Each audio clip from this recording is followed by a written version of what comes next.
Hello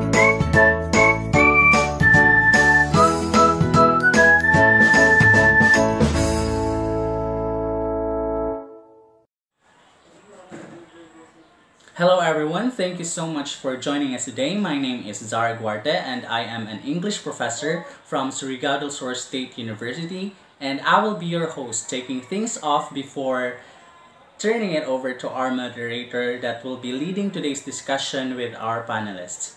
We are so excited to have you here today to what we find an interesting topic about concepts, values, and development of children and adolescent literature, and being able to answer questions related to our topic. With that said, I'm gonna go ahead and turn it over to today's moderator, Ms. Cynthia Loria. She is an English language teacher serving Philippine Normal University, Manila. Ms. Loria? Thank you, Zar. It's very great to be here today. So I've been starting to look at children and adolescent literature, and it's really been very interesting. I've been instructing and designing books and essays for students to read and teaches them how to identify themes, point of view, and other characteristics for 5 years already. And children and adolescent literature is indeed salient, for it provides students with the opportunity to respond to literature and develop their own opinions about the topic. This strengthens their cognitive development domain as it encourages deeper thought about literature. You know, we might think that children literature is simply defined as books for kids, and it is much easier and shallow. However, children and adolescent literature is equally valuable as dictionaries, encyclopedias, and other reference material. So one of the things that I'm hoping to do today is to reveal what really is children and adolescent literature with folks who are far smarter than me with respect to children and adolescent literature. So with that, I'd like to start with the introductions. And why don't we go to you, Anyano? Would you like to introduce yourself? Absolutely. Hi everyone. Thank you for having me here.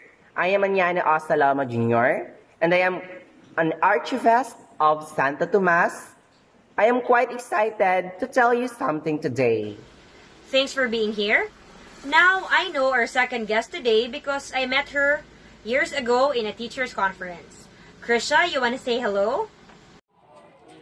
Yes, good day everyone. My name is Krisha Rienza. I am a language and literature professor at Ateneo de Manila University. Thank you for inviting me here, and I hope I can answer all your questions today.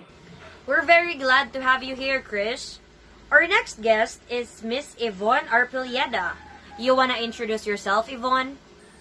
Yes, hello. Thank you for inviting me today. My name is Yvonne Arpilleda.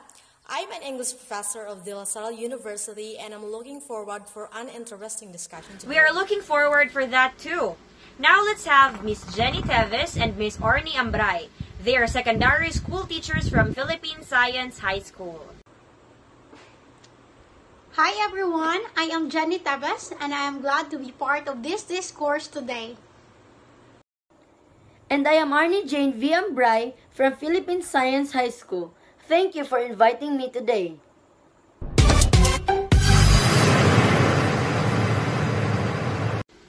Thank you, Jenny and Arnie.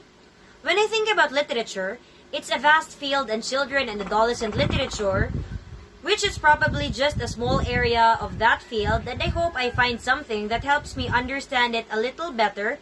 So for my first question, I want to start with you, Krisha, because I heard that you've taught English literature in secondary school before. So what is children and adolescent literature? Is it really all about books for children, or is there something more about this?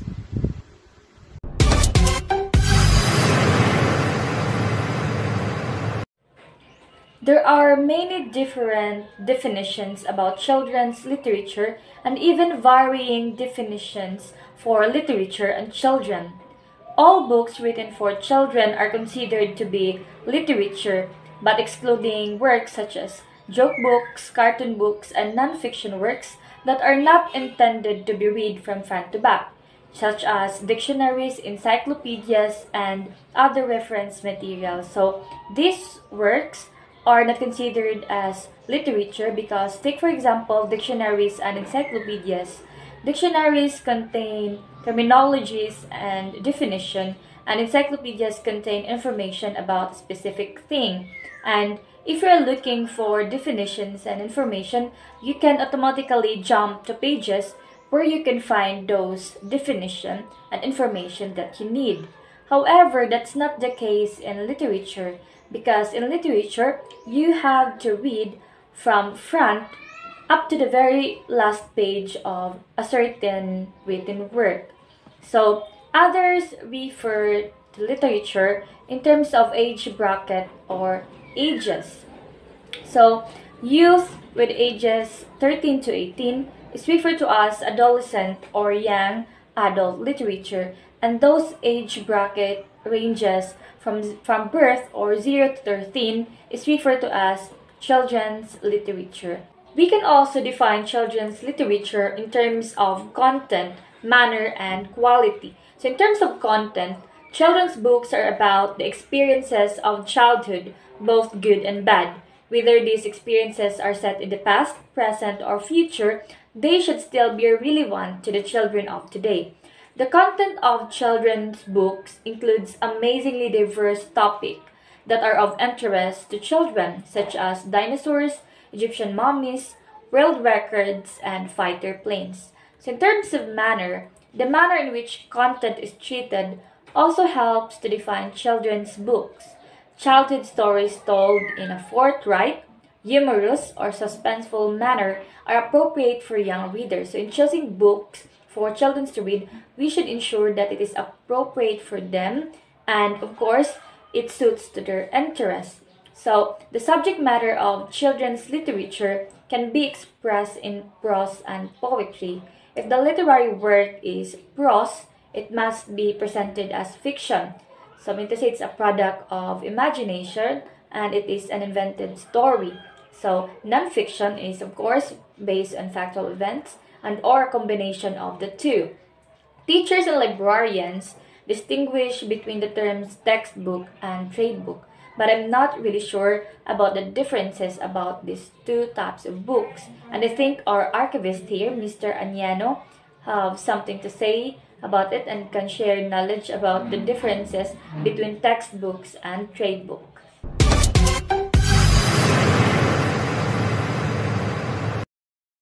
Well, Krish, the difference of textbook and trade book in the subject matter of children's literature can be expressed in prose or poetry. If the literary work is prose, it must be presented as fiction, a product of imagination, an invented story, non-fiction or factual, or a combination of the two. The teachers and librarian distinguish between the terms textbook and trade book.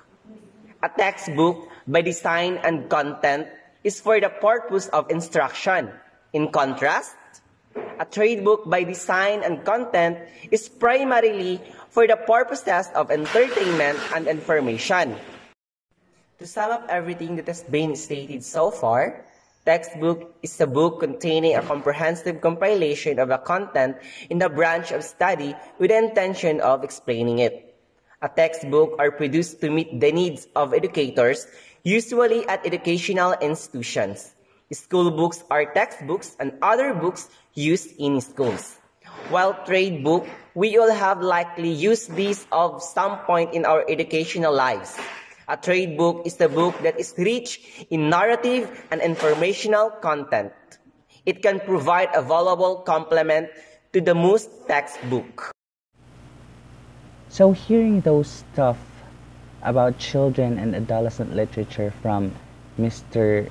Aniano and Miss Krisha is quite fascinating, no? Kasi it made me think that children's literature is indeed more than just books for kids. And as what I have heard, there are many elements and considerations in order to refer a book as part of children's literature. So, moving on, I was just wondering, Miss Yvonne, what do you think are the values of children literature? Thank you for that question. Literature should be valued at home and in school for enrichment it gives to the personal life of children, as well as its proven educational contributions. First, we have enjoyment. Literature provides delight and enjoyment. Much of what it is taught in school is not particularly enjoyable. Children need to discover delight in books before they are asked to master the skills of reading. Parents and teachers should guide the children in selecting interesting books. Second, knowledge and insight into human behavior. Literature reflects life, yet no book can contain all of living. By its organizing properties, literature has the power to shape and give coherence to human experience. Much of what teach in schools is concerned with facts. Literature is concerned with feelings, the quality of life. It can educate the heart as well as the mind. Literature can show children, however, how lived and become no matter what the time or place. As children gain increased awareness of the lives of others, as they vicariously try out others' rules, they may develop a better understanding of themselves and those around them. Next, imagination and inspiration. Literature develops children's imagination and inspiration, helps them consider people's experiences or ideas in new ways. Most people's storybooks present unique and surprising views of the world and invite children to participate in constructing their own stories. Literature helps children entertain ideas they never considered before.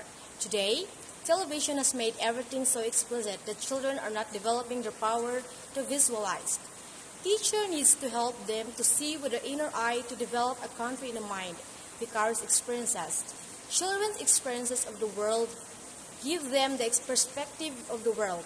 Literature provides vicarious experiences of adventure, excitement, and something struggle.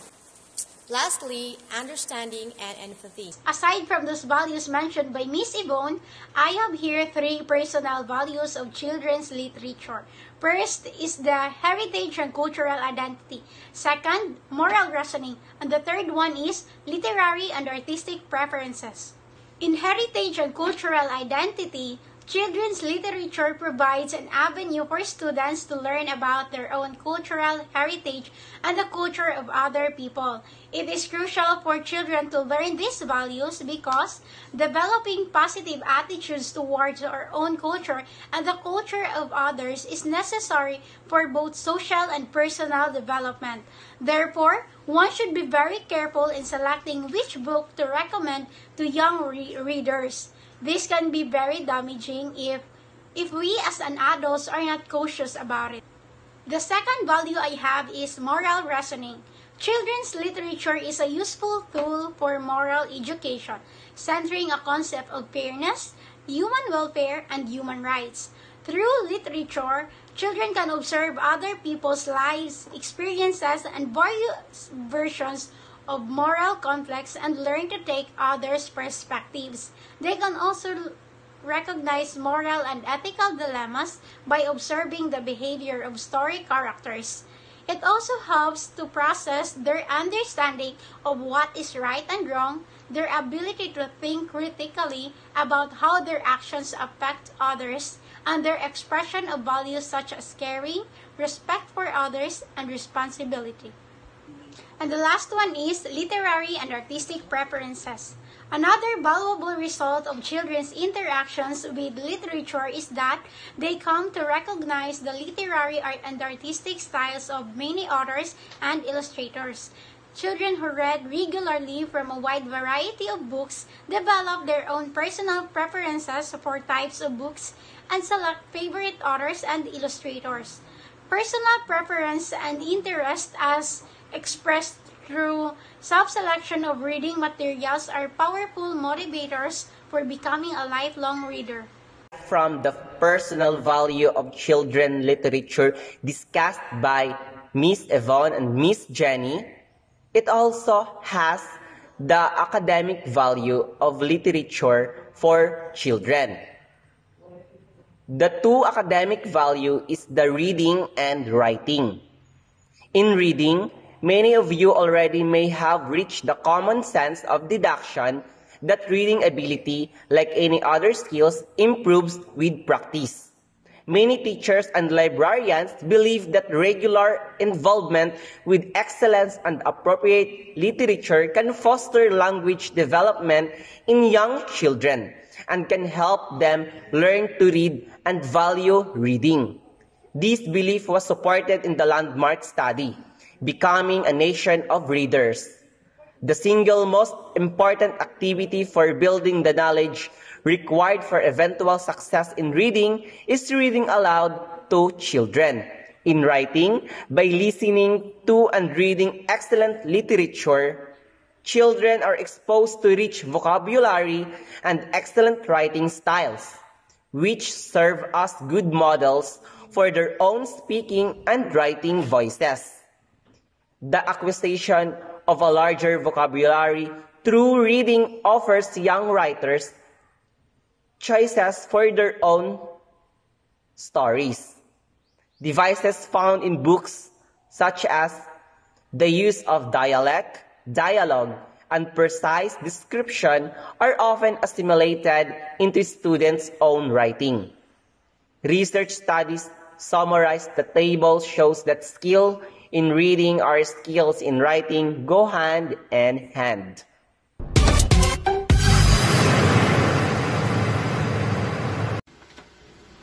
Now the next question will be a little bit more complex since we will be talking about development of children and adolescent literature. As children age or grow up, they will undergo the process of development, of course. But how would this development affect their preferences in choosing books or literature?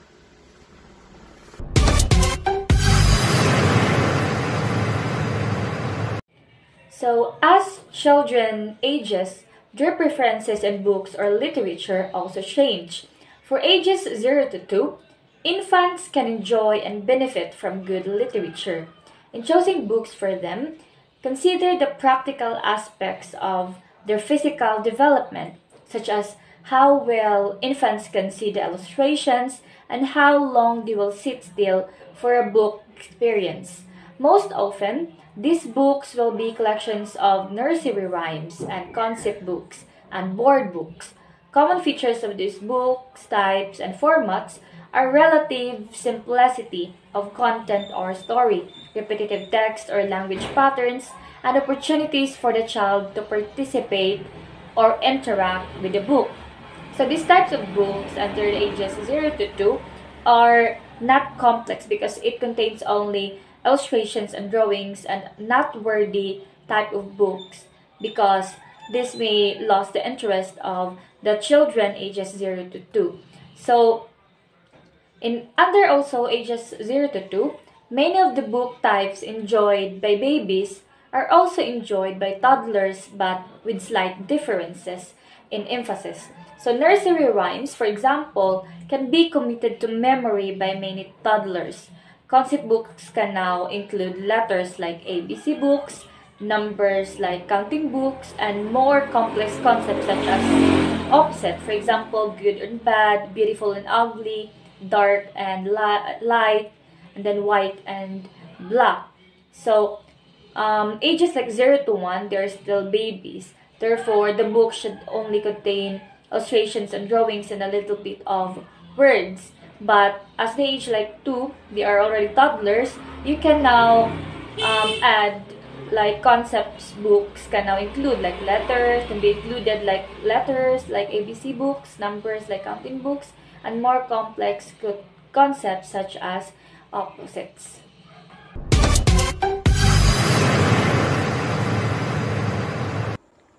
For ages 4 to 7 years old, there is an increasing independence and enthusiasm for finding out about the world, which has prominent characteristics. Picture storybooks and folk tales will be at the heart of the literature experience during these years. During 4 to 7 years old, most children will acquire the fundamentals of reading. It is important that books selected for beginning readers precisely match their interests and reading abilities so as not to bore or dishearten them. For ages 7 to 9 years old, most children become readers. They begin to understand and accept others' perspectives. They also recognize that life and people do not fit into neat good and bad categories, and develop an understanding of past and future time.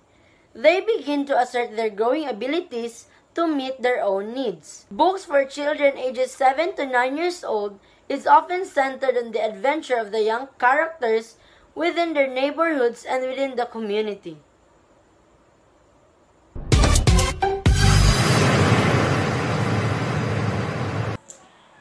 Thank you so much everyone for joining us today, especially to our panelists. Thank you for your thoughts about our topic, that concepts, values, and development of children and adolescent literature. We really learned a lot today.